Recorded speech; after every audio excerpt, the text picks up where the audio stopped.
私はレミ、28歳の専業主婦です。夫のアツシとは3年前に結婚しました。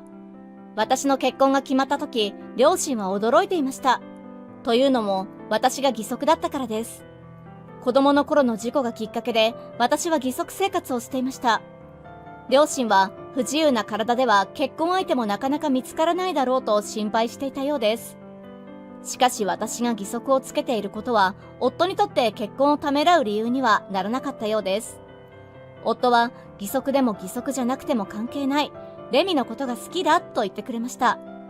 夫がサポートしてくれるおかげで、私は毎日笑顔で結婚生活を送ることができました。近くに住む義両親もとてもいい人たちで、私を実の娘のように可愛がってくれます。私は、夫と結婚してよかったと心の底から思っていました。ただ、私には一つだけ悩みがありました。それは、義兄の存在です。義実家との関係は良好だったものの、義兄だけは私を敵視して、ことあるごとに陰湿な嫌がらせをしてきたのです。義両親は私に、いつでも遊びにおいでと優しく言ってくれるのですが、義兄がいるせいで、私は義実家に行くのが苦痛でたまりませんでした。私は夫と結婚したばかりの頃は、義兄のことを優しくていい人だと思っていました。義足の私に何かと親切にしてくれたからです。ところが時が経つにつれ、義兄は私に冷たくなっていきました。どうやら義兄は、私が義実家で注目されているのが気に食わないらしいのです。義兄は小学生の頃から成績がトップで、学校の先生からいつも褒められていたそうです。その上スポーツもできて、中学高校では部活で全国大会に行ったほどの運動神経の持ち主でした。大学卒業後は有名な大企業に就職し、大人になってからも常に注目の的。だから、いつだって自分が一番じゃないと気が済まなかったのかもしれません。それまではみんなが義兄をちやほやしてくれたのに、私が夫と結婚したことで義両親の関心が私に行くようになり、焦り始めたようです。義両親は私の手助けをしてくれていただけなのですが、義兄は周りの自分への関心が薄れたのは私のせいだと目の敵にして、会うたびに、よそ者のくせに調子に乗るなと嫌味を言ってくるようになりました。もちろん私は調子になんか乗っていません。何もしていないのに義兄から一方的に責められて困り果てていました。目立ちたいから義足をつけているのだろうとまで言われた時は心底呆れました。なんて心の貧しい人なのだろうと。そして卑怯なことに義兄が私を攻撃するのは誰も見ていない時だけ。みんながいる時は親切に振る舞うので、夫も義両親も義兄の本性に気づいていないようでした。夫と義両親は義兄のことを優秀だ、人格者だと言って褒めたたえていましたが、実はとんでもなく意地悪な人だったのです。もし私が義兄から悪口を言われていると知ったら、夫も義両親も悲しむだろうな。そう思うと、私は誰にも相談できずにいました。そんなある日、義兄の結婚が決まりました。花嫁の父親は会社経営者、つまり社長令嬢です。しかも義兄によると、ものすごく綺麗な人なのだとか。義兄が父親の会社の創業記念パーティーに参加したのがきっかけで彼女と知り合ったそうです。俺にふさわしい相手が見つかったと、義兄は鼻高々でした。彼女も父親の会社に勤めており、いずれは夫婦で一緒に父親の後を継ぐことになっているのだとか。義兄は第一印象は好青年で仕事ができる人でしたから、父親からも気に入られたのでしょう。婚約までトントン拍子に進んだようです。義両親は婚約者の親が経営者と知って、そんな立派な家と親戚になるなんてと最初は気遅れしていた様子でした。でも実際に会ってみると、両親ともに感じのいい人たちだったそうで、良縁に恵まれたことを喜んでいました。結婚式には当然のように私たち夫婦も招待されました。私は正直義兄には会いたくなかったのですが、一生に一度のおめでたい席です。美しい社長令嬢がどんな人なのか気になるし、素直にお祝いしなくてはとその日を楽しみに待つようになりました。結婚式当日、私は夫と義両親と一緒に式場へ向かいました。さすが社長令嬢の結婚式だけあって豪華な会場でした。門から建物に入るまでの道が長くて階段も多く、義足の私は移動に苦労しましたが、義両親と夫がサポートしてくれて、どうにか親族控え室に到着。汗だくになりながらも、ほっと一息ついていると、ここまで来るのは大変だったでしょと、後ろから声をかけられ、振り向くと、ドレス姿の花嫁が立っていました。花嫁はモデルさんのように綺麗で、しかも親しみやすい人でした。私は嬉しくなってしまい、しばらく彼女とおしゃべりを楽しみました。義兄にはもったいないなと思いましたが、きっと義兄は彼女の前ではいい夫なのかもしれません。そのうち義兄本人がにこやかに登場。花嫁が見ているからでしょう。義兄は笑顔を絶やさず、私に飲み物を勧めたり、寒くもないのに膝掛けをかけてくれたり、わざとらしいくらい優しく接してきます。私は相変わらず調子がいいなと内心苦笑いをしながらも、義兄の親切を素直に受け取りました。でもこの後すぐに義兄は本性を表します。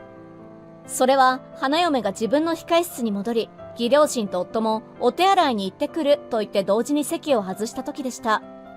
さっきまでニコニコ笑っていた義兄が周りを見渡して誰もいないと分かった途端、険しい顔つきになったのです。そして椅子で休んでいる私を睨みつけ、ところでお前、なんでここに来たんだとぶっきらぼうに聞いてきます。私は義兄の表変ぶりに驚き呆れつつも、お兄さんに招待していただいたので、と答えました。すると義兄はチッと舌を鳴らし、どうせ結婚式で目立ちたいから来たんだろうと言います。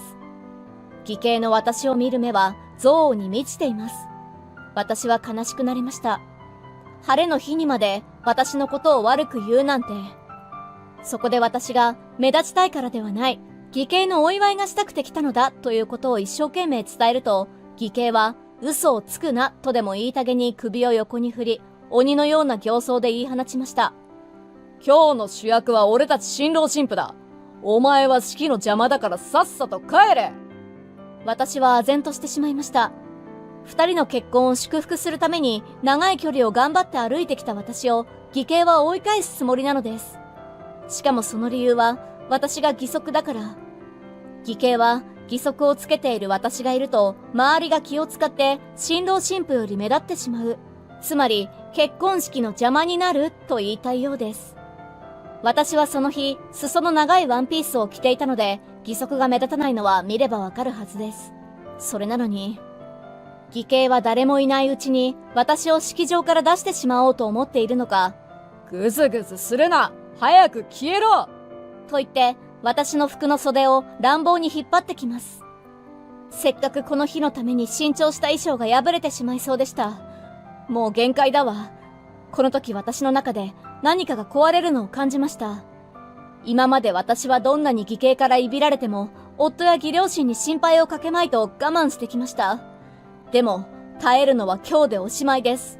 私は義兄に、これまで受けた仕打ちの仕返しをすることを心に誓ったのでした。やれやれ、覚悟はいいってことね。もう容赦しないわよ。わかりました。帰ります。私はそう言って義兄の手を振り払い、ゆっくりと立ち上がります。義兄は私が抵抗しなかったのが意外だったのか、ほう、やけに素直じゃないか、と目を丸くしました。そして、控室を出ようとする私に、タクシーでも呼んでやろうかと、ニタニタ笑いながら声をかけてきたので、いいえ、結構です。と、私は冷たい声で言いました。一人で帰るならタクシーが必要だったのですが、その時私が向かったのは式場の出口ではなかったからです。私は帰るふりをして廊下を歩き、義兄がこちらを見ていないのを確認すると、素早く進路を変えてある場所を目指しました。数分後、親族控室から義兄の悲鳴が聞こえてきました。控室に来ていたのは花嫁と彼女の両親です。実は義兄に追い出された私が向かったのは花嫁の親族控室でした。新郎から帰れと言われたことを報告しに行ったのです。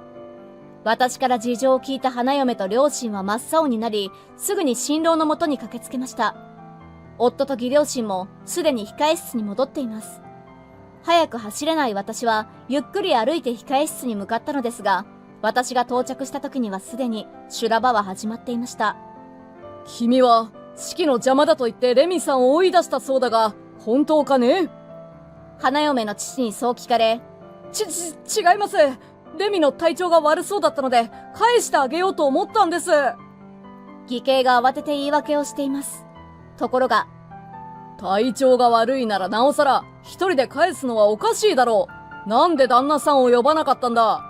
と、花嫁の父は義兄を問い詰めました。だからタクシーを呼んであげようとしたんですが、レミが一人で帰れるというものだから。義兄は必死です。額に汗をにじませ、目をキョロキョロとせわしなく動かしていました。そこへ、皆さんに聞いていただきたいものがあります。私はそう言ってバッグからスマホを取り出しました。みんなが私の方を向き、部屋がシーンと静まり返る中、私はある音声を流します。それは私が結婚してから今まで義兄に浴びせられてきた暴言を録音したものでした。私は義兄から嫌がらせを受けていることを夫にも義両親にも相談できない代わりに、いつか証拠として使えるかもしれないと義兄の暴言を取っておいたのです。義兄が結婚して義実家を出たらもう誰にも聞かせることはないだろうと考えていたのですが、まさか結婚式当日に公開することになるとは思いませんでした。スマホのスピーカーからは私を罵倒する義兄の声が次々と再生されます。義兄の顔がみるみる青くなっていきました。夫と義両親は驚きのあまり口をポカンと開けたまま固まっています。聞くに耐えない罵詈雑言の数々に花嫁と花嫁の母親は信じられないといった表情で口に手を当てていました。なんだこれは。やはり最初に怒りの声を上げたのは花嫁の父でした。これが君の本性だったんだな。この結婚は解消だ。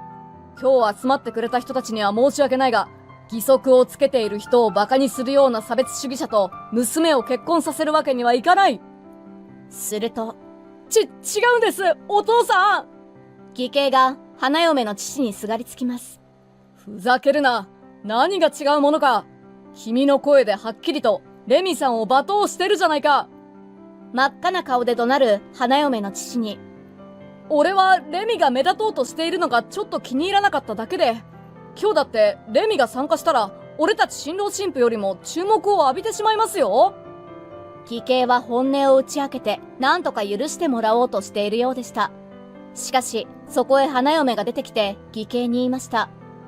俺がって、いつまでも自分が中心でいようとしている人と一緒になるのは無理だわ。そんな。義兄が泣きそうな顔でつぶやきます。あなたは父の会社を継ごうとしてるみたいだけど、経営者は自分よりも従業員のことを考えないといけないのよ。自分が一番目立たないと気が済まない人は経営者には向かないわ。花嫁は淡々と話し、残念だけど式は中止にしましょう。ゲストの人たちに謝ってこなくちゃ。そう言って両親と顔を見合わせ控え室を出て行きました。義兄はがっくりとうなだれています。そこへ義父が義兄に向かって、こんな風に育てた覚えはなかったんだが、お前には失望したよ。とため息をつき、招待客たちに謝罪するため、義母と一緒に花嫁の両親の後を追いました。控え室に取り残された義兄は呆然とした顔で立ち尽くしています。きっと義兄はいつものように私を脅せばおとなしく帰るとでも思ったのでしょう。これまで義兄にどんなひどいことを言われても誰にも言わず我慢していた私でしたから。まさか結婚式当日に復讐してくるとは予想できなかったに違いありません。義兄はしばらく黙って宙を見つめていましたが、突然私と夫に向かってひざまずき、頼む、許してくれと叫びました。俺が悪かった。どうにか結婚式をやり直せるよう、お前たちから嫁と両親を説得してくれないか。今回の結婚を逃すわけにはいかないんだよ。涙ながらに土下座する義兄に、はぁ、今頃何言ってるんだよ。兄さんは自分だけ目立ちたいばかりに大切な家族を傷つけてきたんだ。今回だってせっかくお祝いに来たレミを無理やり追い返そうとした。絶対に許せない。悪いけど兄さんとは縁を切らせてもらうよ。夫は冷たく言い放ちました。義兄は床に頭をこすりつけて、悪かった、許してくれと繰り返していましたが、夫に続いて私も義兄を見下ろして言ってやりました。お兄さんから悪口を言われ続けて、私がどれだけ傷ついていたかわかりますか？今更謝っても遅いんです。すべて自業自得ですよ。義兄は土下座したままむせび泣いていましたが、私と夫は放置して控え室を出ました。途中から義兄は、待ってくれと言いながら私たちを追いかけてきたものの、花嫁の父に見つかり、控え室に連れ戻されてしまいます。私は夫に手を引かれ、会場を去りました。後から義両親に聞いた話によると、突然の結婚式中止のアナウンスに会場は大混乱だったそうです。もちろんご祝儀は全て返金しましたが、中止の理由を知った招待客は口々に新郎の愚痴を言って帰っていったとか。みんな忙しい中時間をやりくりしてきたのに、一日潰されてしまったのですから、怒って当然だと思います。せっかくこの日のために用意された花も料理も何もかも台無しになり、対応に追われた式場のスタッフも呆れた顔をしていたようです。婚約破棄され、独身に戻った義兄は、義実家からも追い出され、一人ぼっちに。結婚式で私に暴言を吐いたせいで、家族だけでなく、友人からも見放され、義兄に残ったのは仕事だけになりました。義兄は式場に多額のキャンセル料を払わなくてはならず、今まで以上に仕事を頑張ったようです。仕事に打ち込むことで、花嫁との思い出を忘れたかったという気持ちもあったのかもしれません。しかし、義兄はその仕事さえもあっという間に失ってしまいます。というのも、結婚式には義兄の上司や同僚も大勢出席しており、今回の婚約破棄の噂が瞬く間に会社全体に広がってしまったのです。職場にも居場所をなくした義兄は、泣く泣く自主退職。一応退職金は出たものの、豪華な結婚式のキャンセル料には到底足りず、今はアルバイトを掛け持ちして必死に働いているようです。結婚式以来、私は義兄に会っていませんが、義両親の話によると、順風満帆だった頃の面影はなく、すっかりやつれて老け込んでしまったそうです。義兄はそれでも懲りずに、逆玉の腰を狙って出会いの場に繰り出しているそうですが、もう誰にも相手にしてもらえないとか。過去の栄光にすがりついているだけの借金男なんて鬱陶しいだけですからね。一方私はというと、義兄の結婚式が終わってしばらくしてから、ある会社で事務員として働き始めました。義兄の元婚約者が父の会社で働かないかと誘ってくれたのです。彼女の父親の会社ではハンディキャップのある人を積極的に採用していて、結婚式で意気投合した私とぜひ一緒に仕事がしたいと思ってくれたそうです。私がパソコンは得意だけれどなかなか使う機会がなくてと話していたら、彼女はずっと家にいるのはもったいない。ぜひ力を貸してほしいと言ってくれました。慣れない仕事で緊張の毎日ですが、専業主婦だった時よりも張り合いがある日々を過ごしています。生き生きしている私を見て、夫も義両親も喜んでくれています。義兄の嫁いびりで長い間苦しい思いをした私ですが、彼のおかげで素敵な出会いに恵まれたことには感謝しています。これからも仕事を頑張り、大切な家族と幸せに暮らしたいと思っています。では皆さん、ごきげんよう。最後まで見てくれたあなたが